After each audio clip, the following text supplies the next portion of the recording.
We dated for a couple of weeks.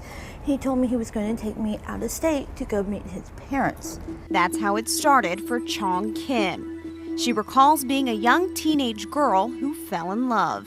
But when she left Dallas and went to Oklahoma, there were no parents for her to meet. First, I was held at an abandoned house, was handcuffed to a doorknob, and was beat and raped and broken down. She became a sex slave from 1994 to 1997. She was drugged and taken to a motel just like this one every day. And that's where we had to service the men. We were raped, we were sodomized, we were beat, we were tortured. She wasn't the only one. Kim says there were hundreds of girls and boys of all ages, their bodies being sold for sex. The youngest that I witnessed being trafficked was a 7-year-old little girl named Mia. Kim tried to run away, but she says her pimp would always find her. When I ran away, I was held like on a meat hook, and they would hit me. They busted both my knee sockets, they grabbed my arm and twisted my arm all the way back. To this day, I can't raise my arm. And I have a scar for my shoulder. There was just no way to get out.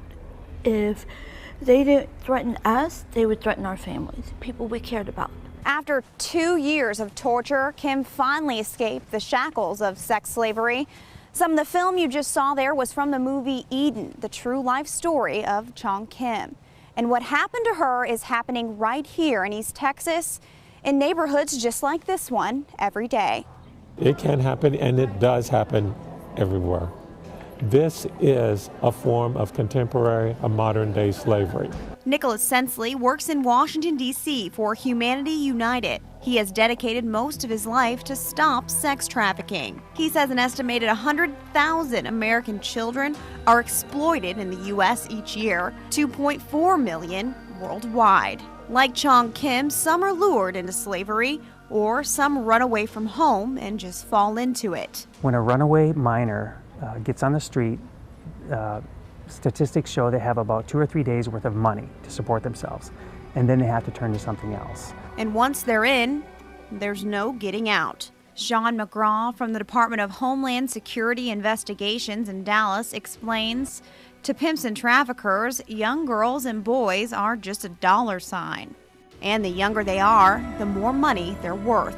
They can make up to, $10,000, $20,000, $25,000 a month off of these children by selling them over and over. Norma Mulliken is the executive director of Refuge of Light, a ministry for sex trafficked victims in East Texas. What we have seen locally is heartbreaking because kids are being trafficked. Young girls are being trafficked locally. Whenever you think about a child that's being trafficked here, I want you to visualize your daughter, your granddaughter, your sister. Mulliken says child exploitation looks a little different in East Texas than other parts of the world. What we see so many times in East Texas is it's the parents, it's the family that's trafficking the children. Parents who are addicted to drugs. I had one little girl, a little local girl, that her mom was on drugs and the drug dealer was coming to the house. And mom would shoot up as soon as the drug dealer got there. The drug dealer would take the little girl in the other room and rape her. And I asked her, I said, did your mom know this was happening? Did you tell her? She said she had to be able to hear me screaming. Refuge of Light is currently raising money to build a safe home for trafficked victims in our area. Experts from the FBI and other agencies say drug dealers and organized criminals are finding more of a business in children than drugs. Gangs prefer trafficking of girls over drugs.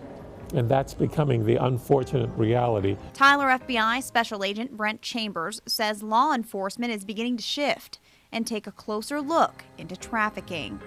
And they're beginning to prosecute more criminals each year to try to stop it. Right around 2009, we had 150 cases. As of last year, we had over 450 cases. There are currently 88 task forces across the U.S. to tackle this problem. Sensley helped build the task force in Dallas 7 years ago.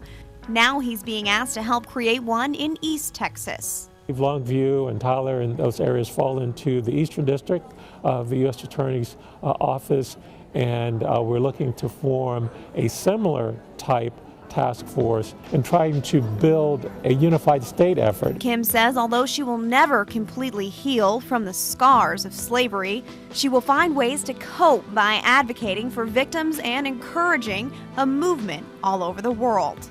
It's time to get mad and be empowered.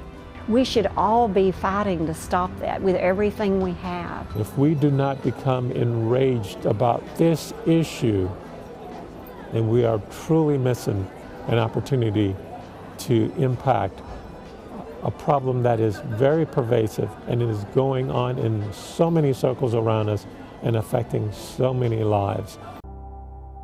Nicole Vowell, KETK News.